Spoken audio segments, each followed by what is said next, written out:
So, transfer day refers to the transfer of the territories, the land, which was the Danish West Indies, to the United States Virgin Islands, or the Virgin Islands of the United States of America, which is our formal name. And this day was March 31st, 1917. And, depending on who you ask and when it would have been asked, it has very different remembrances and connotations. But basically, the United States was incredibly interested in these lands. Actually, many European and Western powers were really interested in the three islands, St. Thomas, St. John, and St. Croix, because of their geopolitical positioning. Given World War I is sparking off, and then especially we can talk into World War II with the acquisition and the movement of Water Island, the fourth of the Virgin Islands. And so, with the opening of the Panama Canal, the United States finally convinces Denmark to sell the Virgin Islands to them. They make this deal for $25 million in gold. There's signing between the King of Denmark, the Congress of the United States. There's a whole referendum that goes on in Denmark, of course, only with wealthy men. Women are excluded, people of color excluded, poor people are excluded. There's no type of vote or referendum going on in the islands, even with Danish citizens in the islands, no type of referendum or consent going on. And then, and a lot of these things were happening between actually August of 1916 and January of 1917, a lot of these negotiations and treaty edits and things like that. And then on March 31st of 1917 in DC, the gold, the $25 million of gold is officially exchanged. And in the islands, you see the lowering of the Danish flag and the raising of the United States of America flag in what is now our capital, Charlotte Amalie on St. Thomas. And in the history books, there's lots of fanfare. There's trumpets and naval officers of the United States and lots of pomp and circumstance. And, I'm assuming people of color around the periphery probably dressed in like white linen with their parasols. And, we are always taught that it's this day to celebrate. It is a government holiday. It's transfer day. Every year we get it off of school and the government closes and there's parades. And, I think just like as I've gotten older and my generation has had more access to the truth, if you will, through, globalized information, we've started to rethink, why are we celebrating the sale of like my great grandmother? Because we have these conversations even in the treaty, so much talk about territories and land and oceans and acquisition and tradeways and military protectorate. And like so little thought about the actual people, right? Like you're transferring land, and what about the sentient beings on that land and the rights of these people? And so, historically, like that's what transfer day is. It's basically when the Danish West Indies becomes the Virgin Islands of the United States of America. In 1917 was the transfer, uh, and of course, to everyone who reads this information knows it was 25 million in gold. Prior to that, of course, the territory was under Denmark for over 250 years.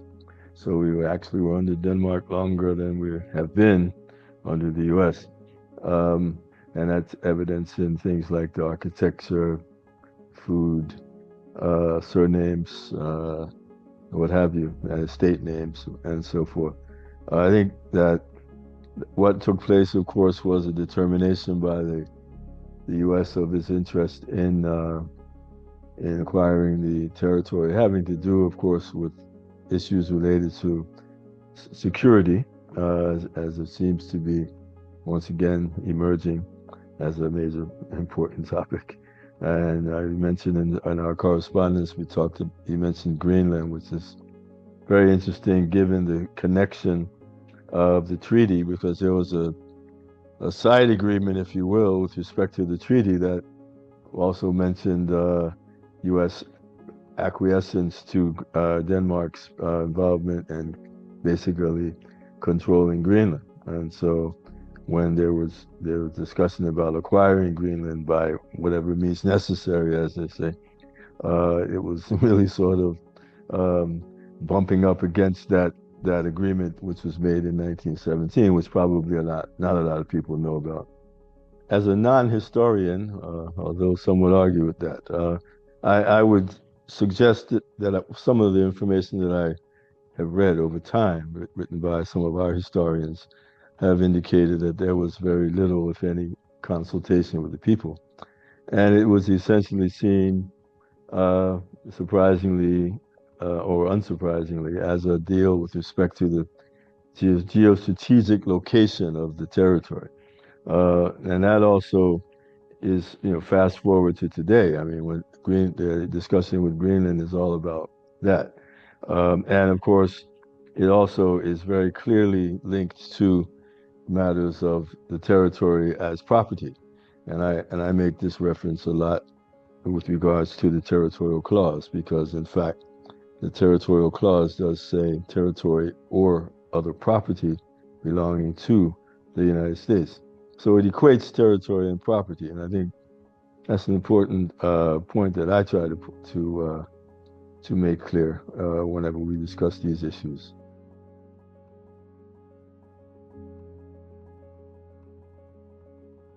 I don't think there's been a great deal of change in mindset over the period.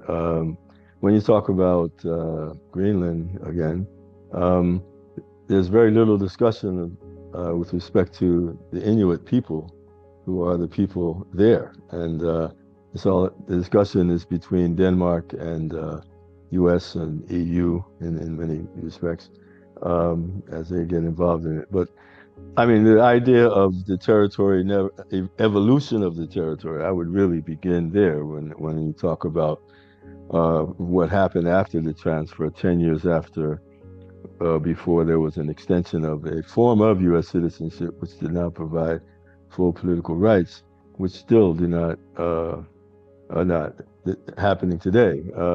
There have been incremental steps. I think we in the dependency governance studies curriculum, we talk about the different periods of colonialism following the transfer, and of course we had the military dependency governance period early up until the first uh, Organic Act, 1936, and then the revised Organic Act 1954, which essentially reorganized what had previously prevailed. And then we had some additional developments, the Elected Governors Act 1968, the legislature, of course, being created, the delegate to Congress being created. All of these things are incremental steps.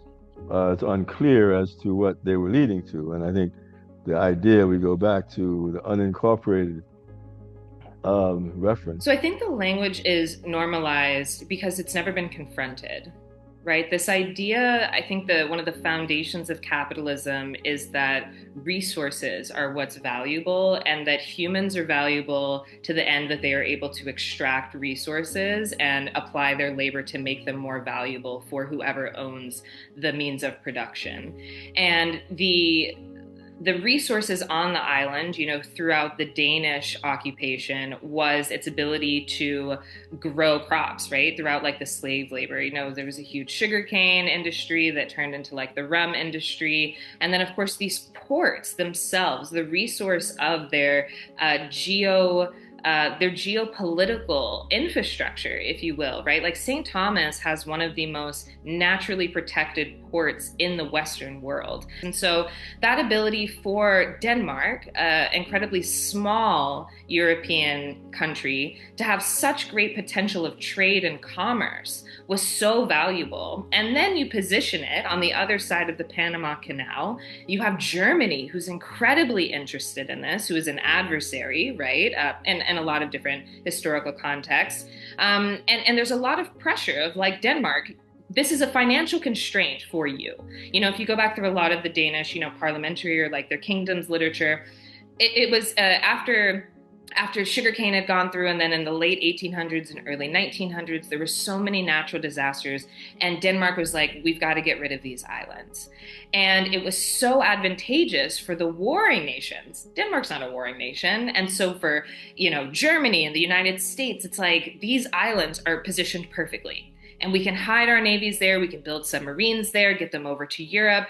And so there's no consideration of people. The people are the problem. And I make it akin to the United States Negro problem, We've freed all of these slaves. Now what do we do with all these freed black people? We don't care about them. It's an economic conversation, right? And now we have all of these byproducts of people that are subcategories. They're not fully included in the union. We don't fully give them rights. They're not real citizens. And so we have to find a way to appease them and deal with them as an afterthought. We are here for military gain, economic gain, and that's essentially our priority here. And so I think the reason that it's normalized is because that is still the status quo of American imperialism. That's never changed, never been confronted. It's just been like repackaged with technology and different political parties and different lands and victims. And now you're seeing it again as it's expanded over into the Middle East and South America with Venezuela. Now look at what they're doing to Cuba and conversations with Greenland. It's the same formula, just with different victims because they happen to live on resource rich land that the United States wants to take advantage of.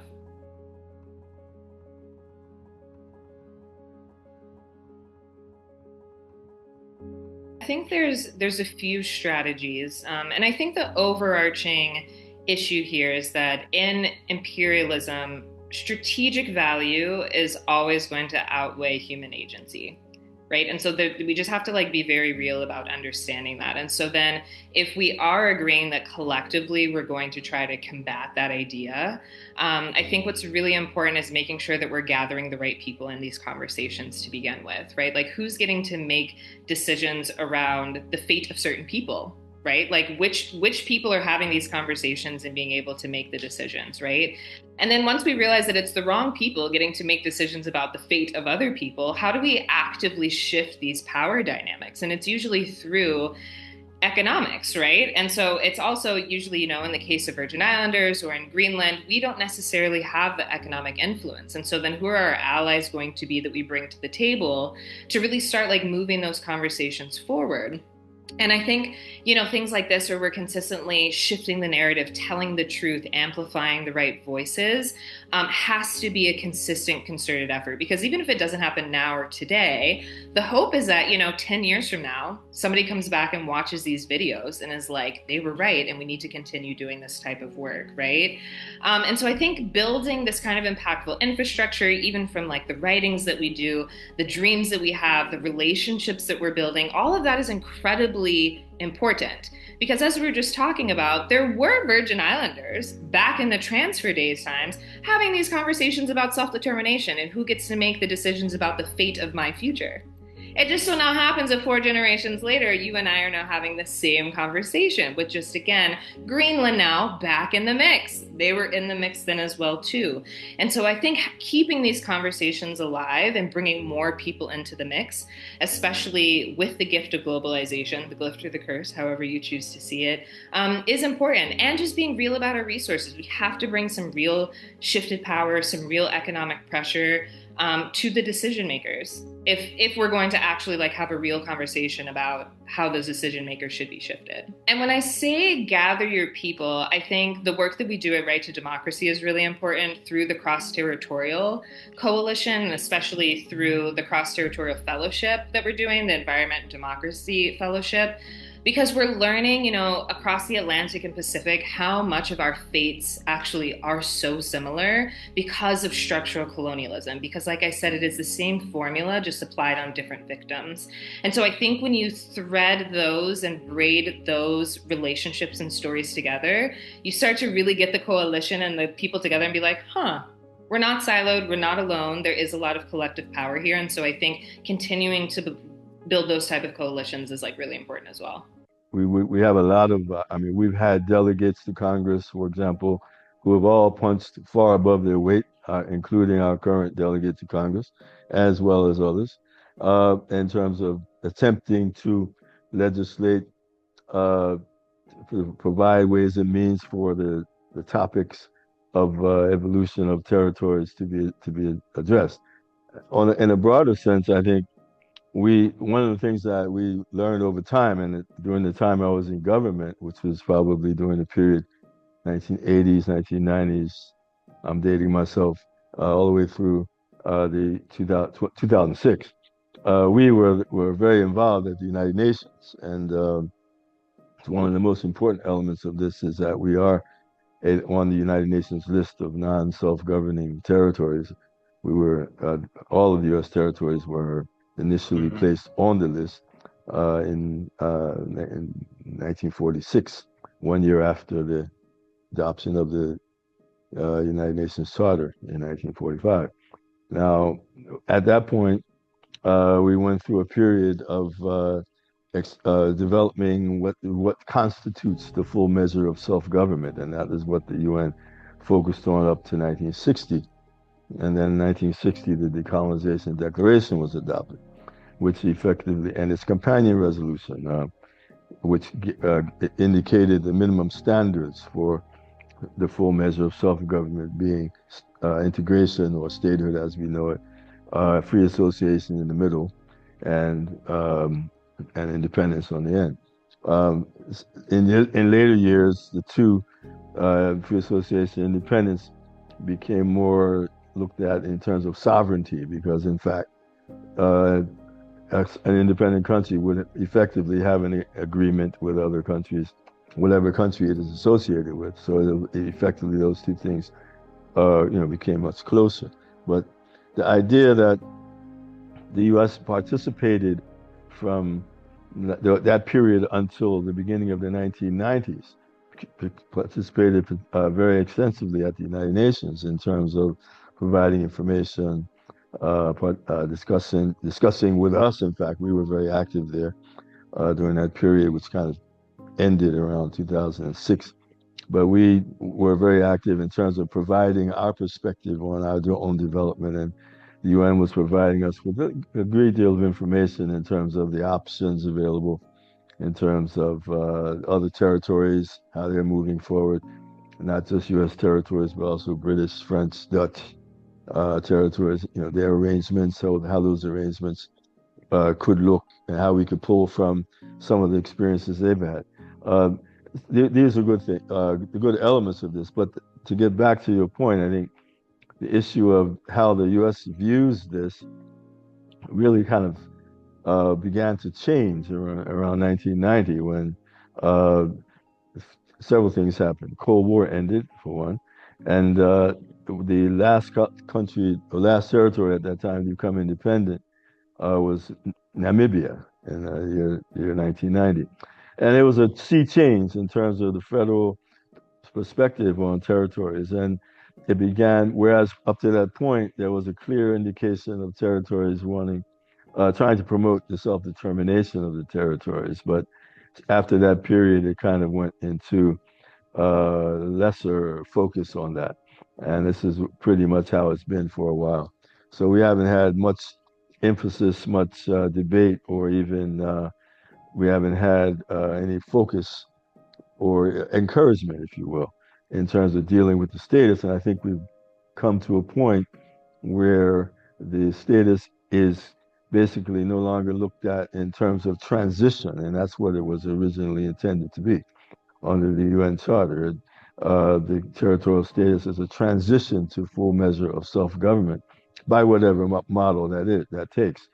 However, I think we've moved into a period of um, legitimization and accommodation of the current status, and we're seeking to modernize it. And I think that's where we are presently.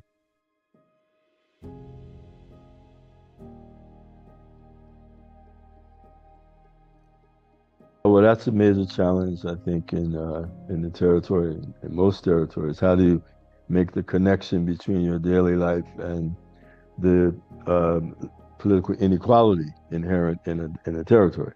Um, Clearly, one of the things, of course, relates to lack of integration in a full sense. Not to say that that is what we are seeking to be, but some are seeking to be that. But in the meantime, um, we have a situation where there are elections every 4 years for president, and obviously territories do not have the presidential voting rights.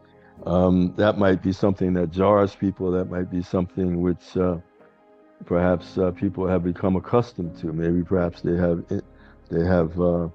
integrated that perspective of inequality with it as something which will always be the case as long as we stay the way we are. Um, And perhaps some even say, well, it doesn't matter anyway. Um, so you have a lot of different issues. But on a daily basis, I mean, many of the things that take place obviously are directly related to status. During the time I was teaching the course on dependency governance studies at the University of Guam. We used to bring the newspaper in every day and ask the students to look at the newspaper to find something in the paper related to the political status. And invariably, every day, there was something, at least more, and perhaps most days, more than one thing that relates directly to how it relates their daily life. I mean, it could be something like the Jones Act, where we have an exemption, Guam does not. What does that mean for prices? The issues of our own ability or inability to trade with respect to, so why are prices higher? Why can we no longer trade in some things that we used to trade in before? Which lowered the price of certain things. These things directly relate to people's lives, but the connection with the political status and the inequality of that is something that which has not been fully made. And I think part of that is the fact that we did not maintain a focus on education with respect to the territorial status. And that's something which perhaps we will revisit at some stage. But certainly these things, the daily life is obviously affected tremendously by the situation in terms of our current territorial status. Why is it important for people who are otherwise rightfully so preoccupied with how hard it is to exist in these territories is why it's so important, right? Because why is it so hard to exist in a territory that naturally is so abundantly productive for its people? And so it seems like there must be like an intentional, almost insidious system that makes it so hard to exist here. And so you have to start thinking back to the root of like, when did that happen and why is that? So if you think back to like 1917 with the transfer day, that would be my father's grandmother's generation, who was like full adult. Okay. My grandmother was born in 1922. So she actually didn't have any citizenship because she was born in that gray period between 1917 and 1927. But I talk about my great grandmother because she has 30 great grandchildren, three of which live in the territory. And so I can't imagine that from a long-standing Virgin Islands family, she ever thought there would be a day that would come that none of her descendants would live here. And I think with my generation, because none of us here have children here, it might actually be that there is no more of my family line that exists here in the Virgin Islands, which could never have been conceivable 300 years ago. And so when you think about like, how could this be? Why could this be? And I think of like why my family has left, and it's because it is so hard to exist here. Whether it has been medical refugee, economic refugee, natural disaster refugee, there are no systems in place here designed to advantage a Virgin Islander. Every system that exists here has been designed historically and contemporarily to advantage the empire, the United States of America, or its residents who come down here and compete with us. And so when you have Virgin Islanders who live here, who are working 3 jobs and sitting here without electricity for 15 hours a week and having to go to Cleveland Clinic in Florida, if you can afford it, to do regular checkups, and our food is spoiled by the time it comes here, but we pay twice as much for it, our gas is always over $5 a gallon, all of these things are by design. And it's almost like by design to get us out of here to make space for someone else to enjoy America's paradise, which is our formal slogan given to us by the United States. And so these colonial legacies aren't even legacies. It's colonial actions perpetuating today. You look around, you see it today, our failing infrastructure, right? Our failing education systems that don't even teach you about Caribbean history, don't even teach you about VI history. We are learning and reading the same stuff that they learn up in New England. And not that there's not validity to it, but it is not us. It's not created by us or for us, not to compete within our region. We can't even talk to our region. We're not part of CARICOM. We're not part of SEDIMA. I imagine the rest of the region must look at us with disdain when they park their aircraft carriers and their warships in Puerto Rico and St. Croix and then go attack Venezuela. and put sanctions against Cuba to the point where their people are starving to death and dying in hospitals because they have no fuel. Are we really members of the Caribbean? How can we say we are friends of our region when we are doing the dirty work of the empire within our own region? And this is not our doing. So these, when people say colonial legacy, it's not a legacy. It's just been going on for a long time. But these are real modern colonial implications and consequences. And when, so to your question of, why should people care when they are so despondent and desperate and doing so many other things? I don't even know if they should care. To be honest, I think they should focus on surviving and do what's best for their families. And I think for the rest of us who have the privilege to care, I think it is our responsibility to keep these conversations alive and moving forward fast enough to create space and safety for the people who can't care to maybe one day be able to freely care without having such high trade-offs. I think that's a lens of the conversation that I want to start to have. Why is it so expensive for Virgin Islanders to care about their self-determination?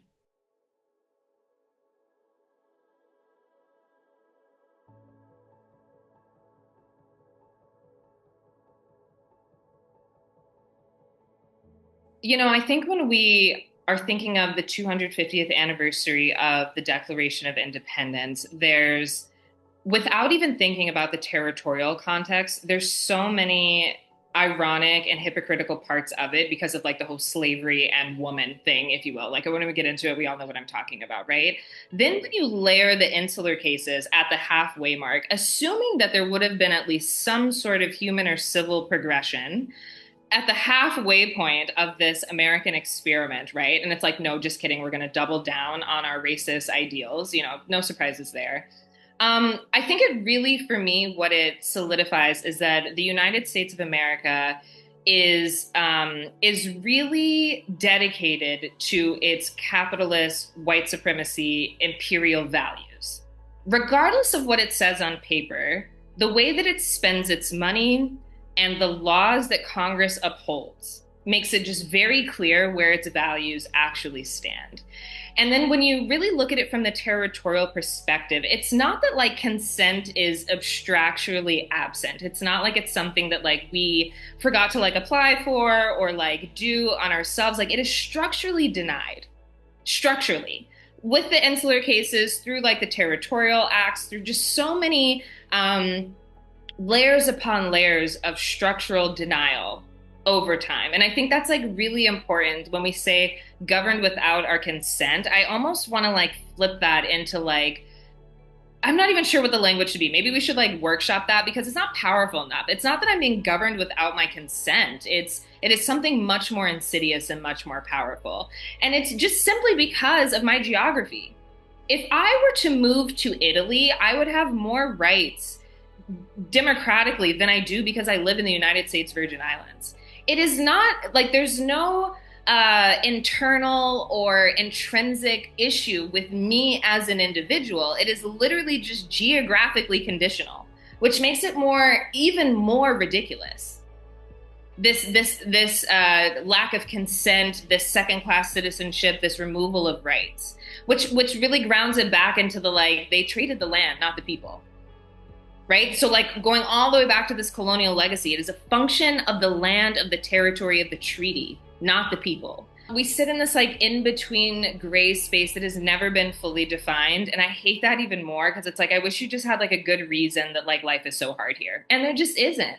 It was this 125-year-old decision that is incredibly racist. For some reason, is still the basis of my second-class citizenship today. It is the basis for why life is so hard here. We are just in this peripheries, the foreign and a domestic sense that pops up in incredibly crazy ways. For a modern example, last summer, from an executive order from the current administration, we were caught in this tariff war, and we were just in unintended consequences, collateral damage, and a lot of small businesses in the Virgin Islands collapsed overnight. A lot of our elders were no longer able to access our U.S. Postal Service, which we obviously rely heavily on, because we were put on this app. We had to prepay our tariffs on every item going out of the territory with no explanation. And that still stands today. And we still have a lot of elders that are struggling because they don't have smartphones, they don't understand. And it just shows how fickle our inclusion with the United States really is. And so it's not just these historical things. It is modern day of like how being caught in the in-between And the irony of like the 250, the 125, and now 2026 are all pushed together. I think clearly it's an opportunity to take stock of where we are. Certainly, where, of course, how we got to where we are. Some of the developments that I previously mentioned, a lot of those developments are almost airbrushed out of history, if you will. I mean, I've asked people about our referendum in 1993, and some the younger people, especially, are not familiar with it at all. So you wonder, well, these things were very important to our historical evolution, but yet it's not something that is understood in its proper context. Those developments with respect to the U.S. Constitution highlight the fact that the issue of the evolution of the territory politically and constitutionally uh, is, uh, is incomplete. We are not fully complete. We are still moving in some direction uh, by, with all deliberate speed, if you will, to engage in a proper discussion about what we want to be, where we're going to go, and perhaps at the end of the constitutional convention and the document which emerges, we'll have a better sense of how we want to structure ourselves within. But the broader question still remains as to, what will our relationship be with the United States over time, um, and whether or not we will proceed to consider that a territory status with a constitution is sufficient for us, or whether that's a stepping stone to further evolution. Because indeed, nothing in a constitution uh, would affect the political relationship with the U.S. And that means, of course, that our relationship in terms of participation in the electoral system, voting presidential vote, uh, things, of course, to vote in Congress. And there have been a number of proposals to this effect over time, and they have not been given due consideration.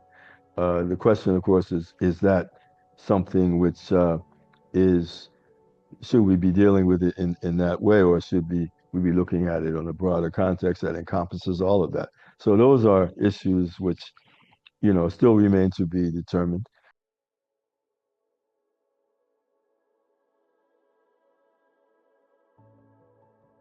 Interestingly, there were models of cooperation in the past.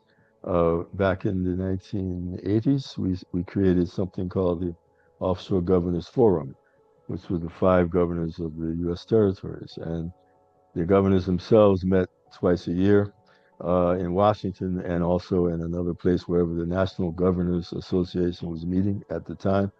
But it was not just what we refer to as a talk shop, but rather it was a real serious attempt to develop collaboration. And we created the forum, which effectively became a lobbying force for territories collectively. We supported each other's positions. We also had issues that related to all territories themselves, adopted resolutions, what have you, submitted those resolutions to Congress, to the White House. And it became a very effective tool to engage the federal government in many cases where the federal government would effectively not see us in the same vein as a state, obviously. So the idea of having a collective was very important. I think that's something that should be revisited. Certainly, also, you have within that framework a very close working relationship that developed over time. And in fact, some of the people that I worked with at that time are still my personal friends today. The governors themselves were, interestingly enough, this was before the internet, if you will. There was life before the internet. And when Governor Farley, for example, Governor Alexander Farley, who was governor between 86 and 94, or 87 and 94, and was able to call his counterpart in Guam on a very expensive phone call because there was no WhatsApp at the time. It was a very short call, but certainly governor would stay in his office uh, late because he could call his friend Governor Ada in Guam or Governor in the Northern Marianas in order to discuss an issue, particular issue that they maybe have been working on collectively. That's the kind of camaraderie that existed at the time. I think that's the kind of camaraderie that which should be revisited again, and perhaps would be when the governments change. And certainly, it's an important point. The idea of working closely together, both at the delegates level and Congress, at the level of the governments, and even with respect to the different agencies. If you break it down to that point, you have ability now, much easier communication where territories can assist one another in their lobbying efforts and so forth. Yeah, I think the greatest power that we bring together cross territorially is the healing. Um, I don't think anyone understands what it is to be generationally under United States imperial rule like the other territories. And I think being able to have like a safe space for those conversations is priceless, right? So, of course, we could do the advocacy and the strategizing and things like that. But I think first, we're humans. And I think it's really important to acknowledge that, especially if we're going to go with the mantra of like live to fight another day in the revolutionary space. And like I said before, there's so many structural similarities that lead to structural similarity outcomes. And so I think by actually like maybe tracing how those things happen, we can actually estimate or forecast what might happen in the future. And especially in like future United States imperial explorations. And I think that is actually a strength that can help us combat some of the things that we're facing. And also just learning, right? Like the Pacific Islanders are really good at not just organizing, but mobilizing, right? And I think over here in the Atlantic, we've gotten really good at communicating with the states and taking advantage of our relationship with the states because of proximity. I also think in the Virgin Islands, we are really leading the way in natural disaster management. Unfortunately, we have a lot of opportunities to get really good at it, and we're so small that we can pilot a lot of things really well. And so I think just being really open about our strengths and our weaknesses and what those are and bringing them to the table. I was in a meeting with a group that has like basically figured out the community food sovereignty thing. And they're just kind of like casually going about it with like aquaculture and community farming. And I'm like, can we fly you to St. Thomas to teach us how to do this? And they're like, sure.